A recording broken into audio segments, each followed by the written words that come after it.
Welcome to the Masterpiece Effect, where we don't just chase success, we craft it. I'm Elle Nagy, self-leadership alchemist, Ironman finisher, and your guide on this unconventional journey to elite performance, legacy, and self-mastery. This is not your average personal development podcast. Here, we're questioning the narratives, dismantling limitations, and redefining what it means to lead yourself, your life, and your legacy. If you're ready to move beyond high achievement into intentional creation, you're in the right place. Let's begin crafting the ultimate masterpiece, you. Why? The question that drove my mother nuts. My mother, my father, every teacher, every adult that I've encountered. Why? But why? But why? As a young girl, I was insatiably curious and I wanted to understand. I didn't just want to learn stuff. I wanted to understand stuff. And what I have come to discover is that in today's world, and this is starting to change because everything is changing, and it is also existing simultaneously, the old and the new. But in the olden way, it was because I said so. And in the newer way, we are really needing to dig a little deeper. And in answering the ever-present why, we get to go deeper and deeper for ourselves and for the seeker. Why am I talking about why today? It's my observation that a lot of people are suffering because they're not taking the time to explore the why in everything. They are either exhausted because they're just doing everything that they have been told they need to do in order for them to succeed, in order for them to be loved, in order for them to belong, in order for them to be the right kind of woman or right kind of man or right kind of child. So they're exhausted because they're not questioning the why. They're using their time unwisely because they're just doing what they've been told to do or what they think is expected of them, instead of first making sure of the purpose of the investment of time, the investment of energy, the investment of speech, and then showing up with purpose. They're not even questioning a lot of the times why they are choosing the profession or whether they're going to be working in corporate or being an entrepreneur. They're not really taking the time to question the why to the point where it's solid and then take the action. When we start to live a life of pause, so many things start changing for us. We no longer feel the fear and do it anyway. We feel the fear, we pause, we question the fear, we resolve the fear, we calibrate to the identity of success, and then we take the action fearlessly. We get an idea, instead of just rushing in, we pause and we go into the purpose of the idea. We go into the purpose of the action, the identity of the person taking the action. And only once we really connect to, yes, this is the identity of my next evolved self, do we take the action, or else we don't expend that energy. Instead, we go for, well, what is the next action? Then instead, what is the next desire, next idea instead? And in the process, what happens is this beautiful thing, whether we pause with the fear story or we pause with the idea.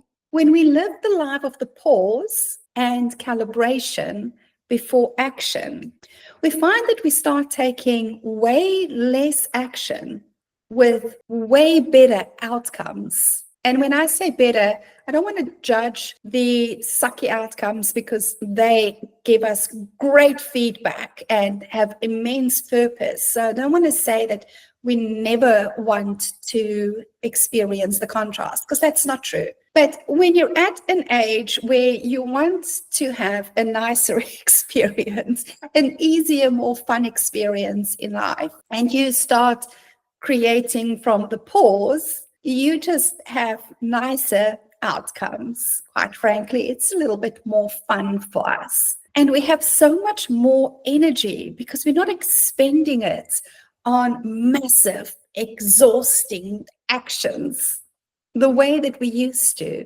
which was, again, the very masculine modality. The feminine modality is the pause.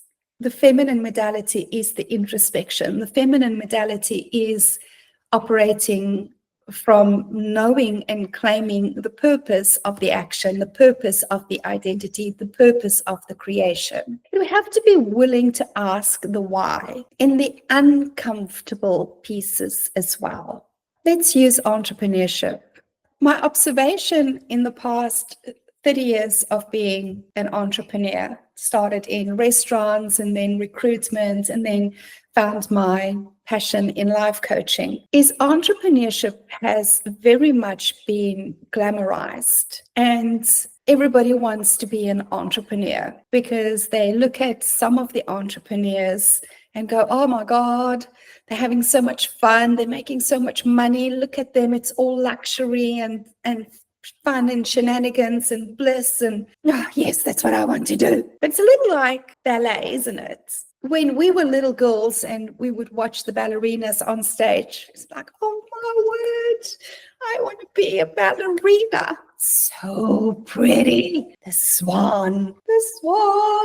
I want to be the swan. And so we now got moms and we get our little ballet slippers and our first little tutus and yay. And then as we get older and it requires more discipline and it becomes harder and we start getting the bruises and then start getting the blisters and then start losing the toenails, the classes become smaller and smaller until eventually there's only a handful of us left, because what you see on stage is the products of a lot of sweat and tears and pain and practice, and it all comes from passion. So it's never a case of resentment or none of that. It's the passion for the art that makes us the divine fit for the expression of the dance.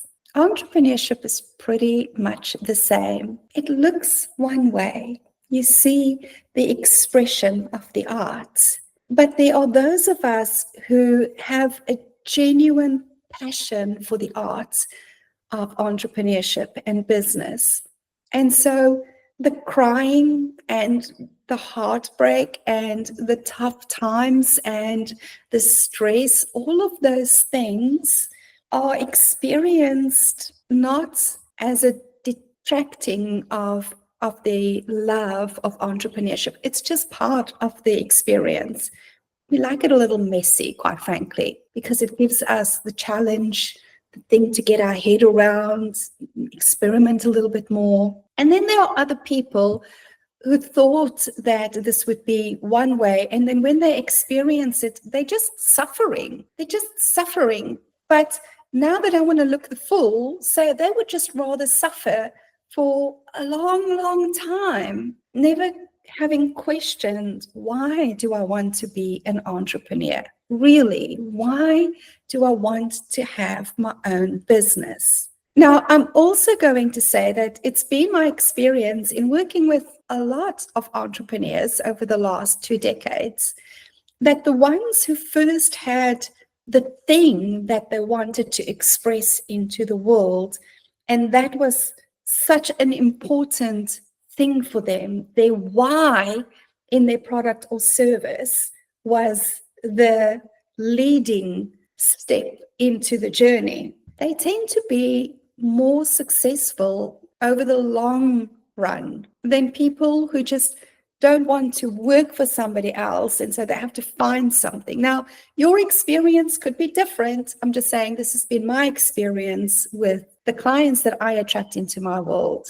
But if you are struggling as an entrepreneur and you're sticking it out due to ego, I am going to invite you to drop into some serious, honest contemplation as to your why. Because suffering is optional on this life journey. And what I am seeing is a lot of people are suffering because they don't want to ask the deep why.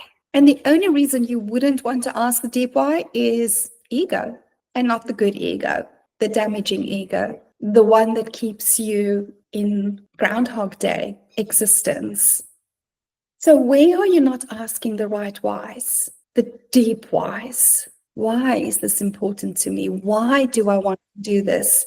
Why now? Why this? Why me? And what would be available to me if I let go of this? Because if what is available to you when you let go of this is better than this, is more fun than this, is more ease than this, maybe this better is the aligned thing for you. Or you could go, even if it's better, even if it's more fun, no, this is the thing that I am committed to. Why?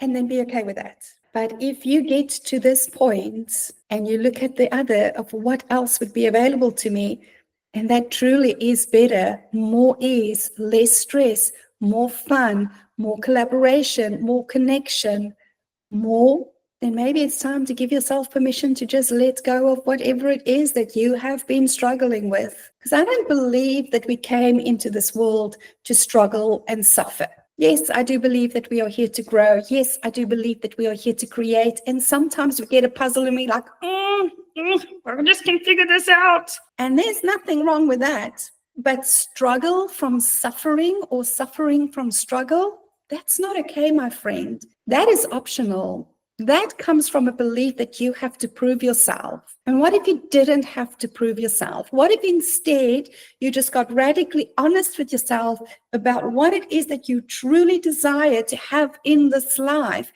And what is your zone of genius? And maybe your zone of genius is collaboration with others. It's about bringing your talent to the efforts of another and letting ego go and allowing for that to happen. What is your why in everything? Experiment with this for the next week, with the next 2 weeks, for the next month. Every time before doing something, every time before entering something, every time before making a decision on something, ask why.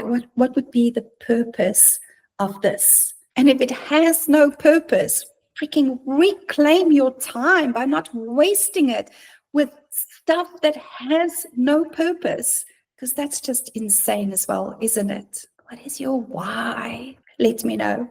I'm curious. Why?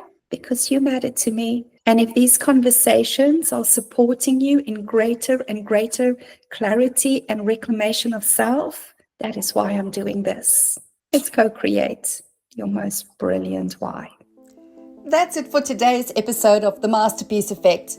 But your transformation doesn't stop here. If something resonated, challenged you, or sparked a new insight, I'd love to hear from you. Share your thoughts. Connect with me at ellenage.com. And if you found value in this conversation, subscribe, leave a review, and share it with someone who needs to hear it. Because life's too short for mediocrity. Let's create a masterpiece. See you next time.